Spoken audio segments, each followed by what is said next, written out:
Pumasok na si Mang Alomar. Mabilis na inasikaso nito si Rodolfo. Hinugasan ng asin ang katawan. Pinahira ng himag. Pinainom din yun ng himag kahit nahihirapan pang ibuka ang bibig. Dumating si Tia Aina. Nagmungkahi sa kanya ang albularyo na dalhin sa ospital si Rodolfo dahil baka maubusan ito ng dugo nun. Nagmumura na si Mang Enteng. Galit na galit ito at pinaghahampas pa ng itak ang taniman ng tiyo. Dali-daling umalis si Tia Aina. Mga umaga na noon nang may dumating na ambulansya. Wala nang malay si Rodolfo nang dalhin sa ospital. Si Tia ang sumama doon at ang anak nitong babae. Bumalik sila tatay dalang balitang napatay ang isa. Nanghina daw kasi yun dahil nga may tama na rin ang itak. Tinadtad nila ng pagtaga. Nagmungkahi si Tiyo na lumisan na daw kami dahil hindi lang 3 ang aswang. May iba pa umanong nakaatang doon sa may kakahuyan na nasa anyong tao. Ito na mga sandaling tumawid na kami ng dagat. Walang kasama. Kami lang ni Gibbon. Hindi pa naging madali ang lahat gawa ng pupuntahan pa talaga namin ang malayong kaanak. Problemado kami nun. Sa may Alicia, Bohol ito banda. Hindi pa kami nakakarating doon pero para bang ayaw ko nang lang tumuloy. Bukod sa nahihiya ako itong pagtungo namin. Tiyak maghahatid ng gulo. Hindi din basta-basta gulo lang. Dahil kinabibilangan na ito ng mga aswang. Maging sa mga sandaling yon kahit pa nakasaad na sa akin si Gibbon na hindi susunod ang mga kaanak niya kapag nakatawid na ng dagat. Pero kapansin-pansin dito ang pagiging balisa niya. Parang walang pinagkaiba. Nakadaong na kami nun sa Bohol. Gabi. Ang bilis. Nang makasakay kami ng bus ang likot ni Gibbon Pawisan at para bang hindi mapakali. Sinusubukan kong kausapin hanggang sa ganoon na lamang ang pagkawindang ko noon nang sabihin niyang, "Sumabay ang isa. Pinsan ko. Nasa likuran ng sinasakyan natin. Huwag kang lilingon Nandan siya, lalaki. Kanina ko pa alam. Hindi ko alam na sumakay din pala ng barko. Kasama siya sa pagmamasid kagabi. Hindi talaga ako tinitigilan. Tapos tayo na lang dalawa."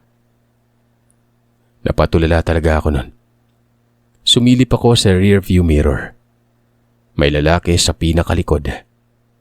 Siya lang ang lalaki doon tapos nakayuko ito at may mahabang buhok. Tinanong ko si Gibbon kung yun bang may mahabang buhok. Tumango si Gibbon. Napapamura ako sa sarili. Ang kulit ng animal. Sila tatay sa susunod na araw pa yun susunod sa amin. Kasama niya si Mang Alomar. Si Mang Enteng kasi ay pinili na lamang na bantayan ng anak niya. Nasa delikadong kalagayan ito. Nang papaalis na kami bumalik ang anak ng tiya. Kumuha ng pera para magamit sa ospital. Malubha daw talaga si Rodolfo at parang ooperahan. O hindi naman kaya dadalhin sa Baybay Leyte. Namamayani na sa akin noon ang pagdikas sa lugar pero may sumunod pa pala. Nang malapit na sa Alicia, Bohol, bumaba yun. Ayon naman kay Gibbon ay malakas daw ang pangdinig ng mga aswang. Malamang habang may nangyari daw kagabi, etong pinsan niyang tawagin na lamang nating Virgel. Nasa malapit. Tapos narinig na aalis kami nun. Walang ano-anong mga ilang distansya na lang din bumaba kami. Ito ang batay din sa pagmumungkahi ni Gibbon. Haharapin niya umano. Kilala niya si Virgel na mabait. Baka mapakiusapan dahil alam naman ni Gibbon na napag-utusan lamang din ito. Hindi ako sigurado sa gagawin ni Gibbon pero sa mga oras na yon ay nagtiwala ako sa kanya. 8:00 na ito ng gabi. Sumusunod lamang ako kay Gibbon. Binabaybay namin noon ang gilid ng kalsada na may panakanak ang ilaw mula sa poste. Tapos malayo pa yung kabahayan. Natatakot ako kasi nga baka iba ang bumungad. Pero nagpakatatag pa rin ako nun. Hanggang sa huminto si Gibbon na tinawag si Virgel. Natatapat kami sa mga puntong ito sa isang malawak na palayan. Tapos may kakahuyan sa unahan. Natingin ko, mga puno ng Himelena. Alam kong nandyan ka lang. Lumabas ka, Virgel. Makikipag-usap ako sa'yo. Sige na. Makailang beses din yung pagtawag niya. Bago pa ako nakarinig na tila may nalaglag sa puno ng Himelena. Nagkabali-bali doon ang maliliit na sanga. Hanggang sa may nakita akong paparating. Medyo madilim doon sa may mga puno kaya hindi ko naaaninag ang mukha niya. Hanggang sa tamaan ito ng liwanag mula sa poste. Dito, parang himatayin ako nun sa itsura ng kung anong hayop na ito. Napakaitim at ang mga mata ay umaamag na para bang mga mata ng pusa kapag natatamaan ng liwanag. Kumabig ako sa likod ni Gibbon. Sabay sabi na baka sunggaban na lang kami bigla. Walang gagawin sa akin yan. Sa'yo pwede. Ikaw yung kahinaan ko eh. Alam ko na yung diskarte nila. Pasusukuin ako ng mga yan sa pamamagitan mo. Pero kalma ka lang, Radela. Tingin ko madadala ko ito sa pakiusap. Virgel, insan, wag naman nating palalain pa ito. Hayaan nyo na lang ako. Gusto kong mamuhay ng normal. Nasa mga 3 di pa lang si Virgel bago pa yun huminto. Mas naging malinaw pa sa akin ang detalye ng aswang. Parang impakto. May amoy pa itong hindi ko mawari kung nabubulok ba na basura o kilikili. Galit ang mukha nito. Humahangos, nakakakilabot ang paghinga niya.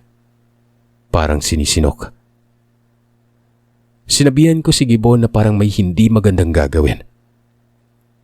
Umusog ka ng konti, Radela. Huwag mo kang itulak. Kalma ka lang.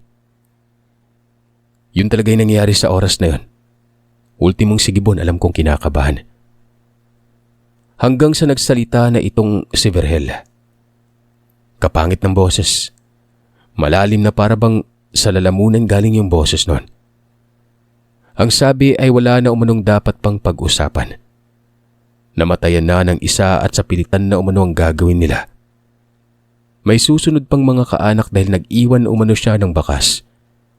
Kung magmamatigas pa umano si Gibbon ay papatayin daw ako. Ayon naman kay Gibbon, alam niya ito dahil yun naman ang pinakamadaling paraan. Humingi din ng tawad si Gibbon gawa ng hindi niya naman kagustuhan yon. Pero pumayag na siyang pasahan. Pero ano na naman ang magagawa niya noon kung may mga tao na nais siyang iligtas, di ba? Pinapaikot mo ako eh. Pwede mo namang gawin ang gusto mo. Pero yung awit ng diwa mo, nilalaman niya yung babaeng ito. Magbabago talagang isip mo. Kung ayaw mong may mangyari sa kanya, bumalik ka na. Dahil kung hindi, ngayon din papatayin ko sa harapan mo ang nobya mo. Doon ko na talaga naisip na katapusan ko na, Sir Seth. Ano naman ang magagawa namin doon malakas ang aswang. Pero bigla na lang nagalit itong si Gibbon. Sa kauna-unahang pagkakataon ay nakita ko siyang nagalit. At narinig ko ang mabigat niyang boses. Dinuro niya ng kamay si Virgel. Sinabing magkakamatayan daw kapag may ginawa itong aswang na ito sa akin. Parang natinag si Virgel. Lalo na nang umabante ng lakad itong si Gibbon. Hindi ko alam ang dahilan samantalang aswang naman si Virgel noon. Kitang-kita ko ang pag-atras noon. Lumilingon pa sa likod na para bang naghahanap ng matatakbuhan. Hanggang sa muling nagsalita si Gibbon. Nanlaki ang mga mata ko. Ibang-iba ang boses niya. Parang hindi siya. Nagtayuan ang mga balahibo ko gawa ng parang aswang eh. Bago ako umalis, tinanggap ko na yung pagpapasa. Kahit walang ritual, pwede naman daw yon. Alam kong mali ito pero para protekta ng minamahal ko, gagawin ko yon. Ano? Hindi ka sumunod sa tradisyon? Kusa mong tinanggap ng hindi dinadaan kay Aling Docelia? Aswang ka na pala. Bakit? Para saan bang ritual? Para mahayok sa laman na parang katulad nyo? Para maging agresibo? Sinabi sa akin ni nanay ang sikreto. Si Aling Docelia ang dahilan kung bakit iba ang kinalalabasan ng pagpapasa. Pwede namang maayos. Aswang lang naman at pwede pa rin mamuhay ng normal. Pero kapag sinunod yung ritual, anong mangyayari? Tama ba ako, Berhel? Kahangalan niyang prinsipyo na tinatawag niyong mga bantay. Bantay para pumatay. Ridela, patawarin mo ako, pero tinanggap ko na yung pagiging aswang. Nagkaroon lang ako ng pag-asa dahil sa sinabi sa akin ni Nanay Rosalinda. Hindi likas na masama si tatay kung hindi lang dahil kay Aling Docelia. Kinubli ko ito dahil inaantay kong maging hinog ang binhi. Hindi ka ba nagtataka? Malakas ang pakiramdam ko. Tumabi ka muna at mukhang may mamamatay na aswang ngayong gabi. Napaiyak ako noon. Hindi ako makapaniwala na aswang na pala si Gibbon. Para akong mababaliw sa kakaisip sa kung bakit niya ginawa ito.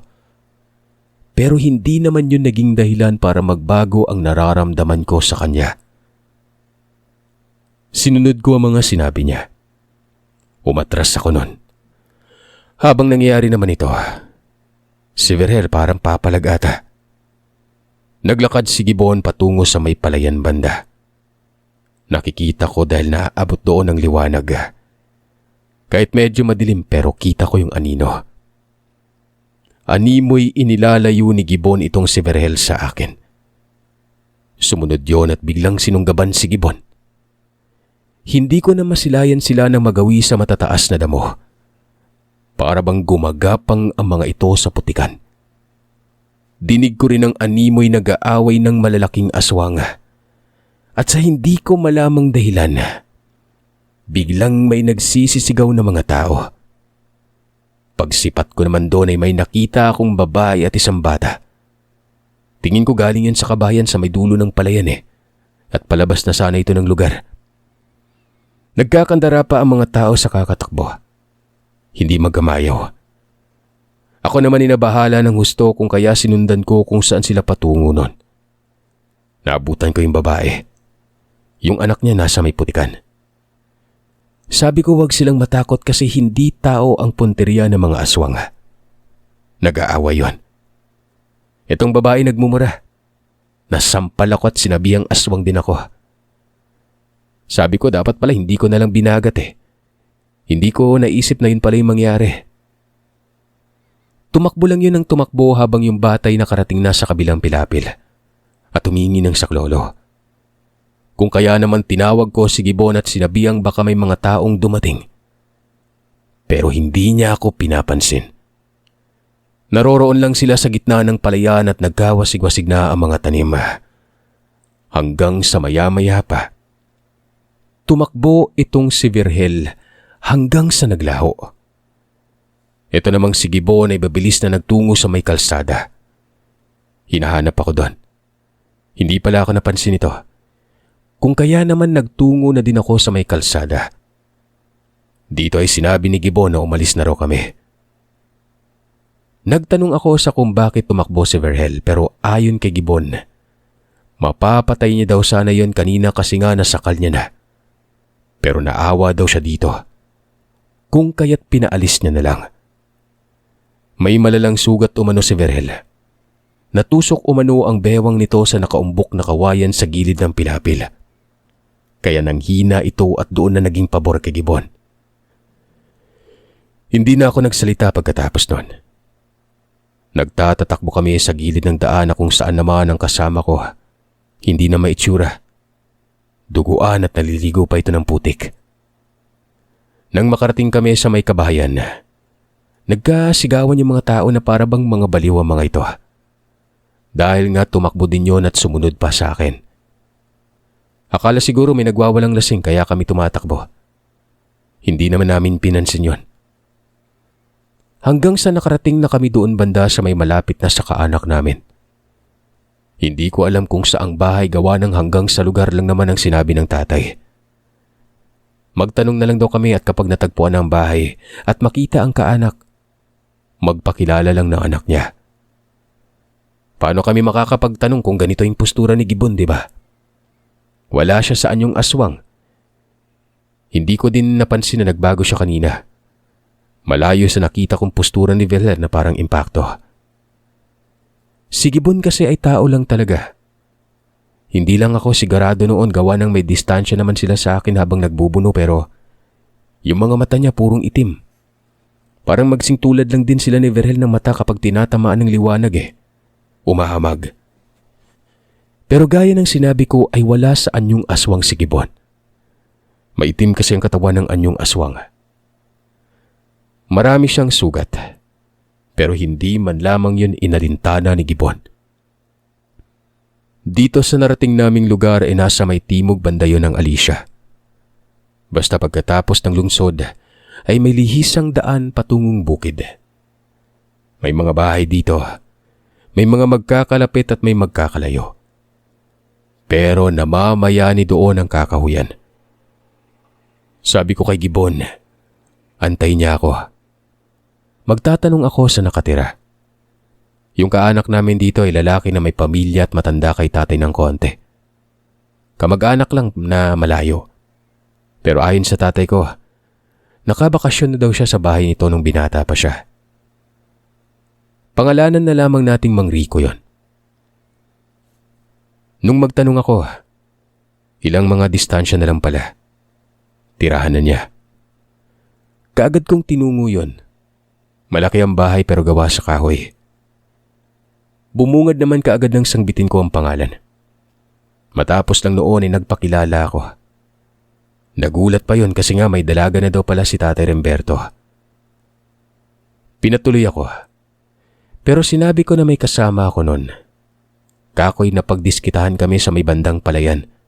Mabuti at nakatakbo. Maraming sugat yung kasama ko. Nang sangbitin ko si Gibbon at nakita ni Mang Rico. Nanlaki ang mga mata nito at walang ano-anong nagwika ang ginonang. Aswang mangyang kasama mo, day. Umaapaw ang lana sa kwintas ko. Aswang man yan. Papanong may kasama kang aswang? Hindi ko inaasahan na makikilatis kagad si Gibbon. Nakayuko iko at alam kong tinatago niya ang kanyang mga mata. Pero nalaman pa rin ito ni Mang Rico. Ayaw pa nga kaming paakyatin eh. Namura ako. Sabi ko ay nobyo ko siya at tumakas ito sa lugar nila gawa ng gagawing isang aswang na mahahayok sa laman. Ito talagang sinabi ko nun. Ipinaliwanag ko din sa kung bakit kami napadako sa lugar. Dahil nga hinahabol kami ng angkan ni Gibbon. Sabi ko manigwala siya sa amin na totoo ang sinasabi ko. Si tatay ay pupunta dito bukas o hindi naman kaya sa Makalawa. Na pinauna lang kami kasi nga may nangyari talagang gulo doon sa Matalom. Kinuwento ko sa kanyang lahat. Wala akong sinekreto. Umari ka dong. Bagong yanggaw nga. Bakit mo tinanggap? Napakakomplikado naman ang ginawa mo. Ano ba tong nakatakda ka para pasahan eh? Umakyat kayo dito sa itaas. Magagawan ko ito ng paraan. Hindi pa naman hinog masyado yung pagiging aswang niya. Napasimangot ako nun. Manggagamot siguro itong si Mang Rico kako. Baka ito ang dahilan kung bakit napili ni tatay na dito kami magtungo. Umakyat kami ng bahay noon. Doon sa beranda lang, kumuha ng isang balding tubig si Mang Rico na tingin ko'y tubig ulan. Pinaghugas niya ng katawan si Gibbon. Nanonood lang ako. Sumilip ako sa loob sa inaakalang may kasama itong si Mang Rico. Pero pagkabungad ko, kaagad niyang sinabing siya lang daw mag-isa doon kasi nga nasa Manila ang kanyang mga anak. Patay na din ang asawa niya at doon pa daw itong nakaraang taon tumao. Katunayan na bumisita nga daw si Tate Roberto dito. Nagtitiwala talaga itong si Remberto sa akin eh. Alam niya magagawan ko ito ng paraan kung kaya dito kayo pinapunta. Pero sa oras na magpakita na yun sa akin, makukutusan ko yung tatay mo eh. Problema yung bigay, kakagaling ko nga lang sa problema. Hayop talaga itong si Remberto. Wala nang mapaglagyan ng pagkapilyo. Nako, O siya, sige. Tapos ka na ba dyan, Iho? Hindi ka pa nag-uugas eh. Naku, wag kang mahiyang maghubad. May pagmamayabang naman siguro yan. Di ba? Biro lang. Pasok ka na lang sa loob, Dairedela, nang makapagpahinga ka naman. Ako nang bahalang tumuli dito sa nobyo mo. Kaya pala dahil parehas naman sila ni tatay na palabiro. Sino bang hindi magkakasundo kung kapwa nakakawili, di ba? Hindi ako pumasok sa loob. Nanood lang talaga ako nun. Nahihiya pa si Gibbon. Ayaw maghubad eh. Sabi ko ayos lang kahit di kalakihan. Huwag siya mag-alala dahil walang magbabago sa nararamdaman ko sa kanya. Sa mga puntong yon kahit papano'y nawala ang tensyon sa akin. Doon ako nakaramdam na ligtas kami sa mga kamay nitong si Mang Rico. Hindi katulad nung isang albularyong si Mang Alomar na parang may kaduwagan ng konti. Pumasok ka na daw kasi ayon kay Mang Rico. Ano ba't sus naman oh? Rodela, magkaroon ka naman ng dignidad. Napilitan si Gibbon kasi nga tinatapik na siya ni Mang Rico nun. Para bang pinagmamadali ito. Nagubad ito at naligo na lang talaga. At sa kauna-unahang beses ay dukoon ko palang nakitang nakahubad siya. Malaking tao pero hindi naman ganun kakisig. Parang tubigin ng katawan pero alam mo yon, okay na yon, kako. Nakatalikod naman yon. Gusto ko lang makita siya noon gawa ng inaakala ko kung may nagbago ba sa katawan niya. Pero normal naman, maliban na lamang sa mga sugat. Matapos makapaghugas ng katawan ay pinapasok ito ng bahay. Pero hindi pa pinapabihis. Hiyang-hiya ito habang nakatabon ng mga kamay niya sa ano niya. Doon sa sala nilatagan ng banig. Pinataob si Gibbon dito. Para akong matatawa. Naawa ko na natatawa. Para kasing paslit na ganun lang kadali utusan itong matanda sa kung anong gagawin. Sinara ni Mang Rico ang pinto at mga bintana. Naupo ako sa gilid. Habang si Gibbon maging ang ulo nito'y nakataob. Ayaw niyang lumingon sa akin. Nasa uluhan niya ako banda nakaupo.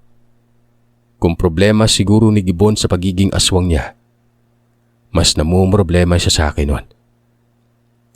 Hindi ko alam pero pinahiran niyo ng sangkatutak na lana. Pinagpapalo ng lubid na siyang nagpaatungal talaga kay Gibbon. May sumambit pa nga sa labas noon at nagtanong kay Mang Rico sa kung anong problema at para umanong may kinakatay na tao. Ginagamot ko lang. May pilay eh. Magsitulog na kayo. Pagkalakas ba ng pandinig nyo? Daig nyo pa yung mga aso eh. Kalibag tagok talaga itong mga taong to. Ay, nako. Tiisin mo kasi dong. Huwag kang sigaw ng sigaw. Kasalanan mo din naman kasi ito eh. Kapag masakit, huwag kang huminga. Sinabi ko noon na baka mamatay naman yan. Malakas din kasi yung pagkakapalo eh. Pati mga kapitbahay makakarinig talaga. Pwede kong katayin to ngayon eh. Kapag nagkatuluyan kayo, imposibleng hindi ka mamumroblema. May sumpong ang aswang. Kahit itanggi, mahayok talaga sa dugo yan. Usog mo ng konti yung petan mo dong. Iplastada mo ba ng maayos naman para okay yung pagkakapalo ko? Ayan, ganyan. Iigwad mo ng konti. Nagpatuloy sa pagpalo itong si Mang Rico. Habang si Gibbon naman na hindi talaga humihinga kapag tinatamaan. Lumalagapak pang lubid eh. Pero nakapagtatakang hindi man lang nagpapantalang bawat patama. Saglit lang namumula tapos bumabalik na sa normal. Maging yung mga sugat nga niya sa katawan dulot ng pagbubuno. Natutuyo ito na animoy gumagaling. Ganon talaga siguro ang aswang kako. Sa maniwala man kayo at sa hindi, saksing buhay ako dito. Hanggang sa naglaon ay napapansin kong pumapangit ang mukha ni Gibbon. Yung balat niya, nagsisimula ng umitim. Kinabahan ako gawa ng parang magiging aswang na ata siya. Pero in fairness kay Mang Rico ay hindi man lang makitaan ng pag-aalala. Kalmado lang kahit pawisan. Maya-maya iba na ang ginamit na pamalo. Isang patpat na may nakataling kung anong bagay na parang buntot ng baboy. Huli kong nalaman na buntot pala yun ng pagi. Pinsol. Dito ay napaiyak si Gibbon at sa pagkakataong ito, namamantal na at nagkakasugat ang bawat patama. Hanggang sa bigla itong nawal na malay. Pero kasabay naman noon ay may lumabas sa kanyang bibig. Parang putik na napakabaho. Tapos may bilog-bilog na parang mga dumi ng kambing. Pero matigas tingnan. Nagtanong ako kay Mang Rico kung ano yon at ang sabi ng Ginoo, "Tapos na ang problema mo. Ganoon lang kadali. Ginagawa pa kasing komplikado, pwede namang gamutin. Kung sa bagay, hindi pa madali ang bagong iyanggaw. Mabuti na lang at biyasa ako sa ganitong larangan eh. Ang iba kahit troso pang ipalo, hindi mapapalabas ang binhi eh. Ibang klaseng aswang itong nobyo mo. Kubura. Makalumang lahi na hindi sa dugo kung hindi sa pagpapasa. Malakas pa sa tiktik yung ganitong aswang eh. Magaling na siya. Kinakailangan lang makapagpahinga. Bigyan mo ng mga ilang oras. Kapag nagising yan, parang bagong gising sa umaga yan." Tuwang-tuwa ako nang malaman na gumaling na si Gibbon. Walang mapaglagyan ng kaligayahan ko. Nagbalik na din sa normal ang balat niya. Kuminis. Mas kuminis yung ibaba ng balakang niya. Doon lang ako sa gilid niya natulog. Pero nilinis ko siyempre yung sinuka niya. Kinabukasan pagkagising ko ay wala sa tabi ko si Gibbon. Sa beranda ito kausap si Mang Rico. Hindi naman ako bumangon. Pinagmasdan ko lang itong nangangapi at kapansin-pansin na masigla. Napaluwa ang mga mata ko. Nagpapasalamat ako at magagawan pala ng paraan. Ang problema lang ngayon ay itong kinakarap na problema sa mga kaanak na aswang. Ilang mga sandali ay narinig ko ang pagtawag ng tatay. Bumangon ako at pagkasilip ko sa bintana. Si tatay na kasama si Mang Alomar at Nanay Abisita. Hindi ko na sinabi na gumaling na si Gibbon.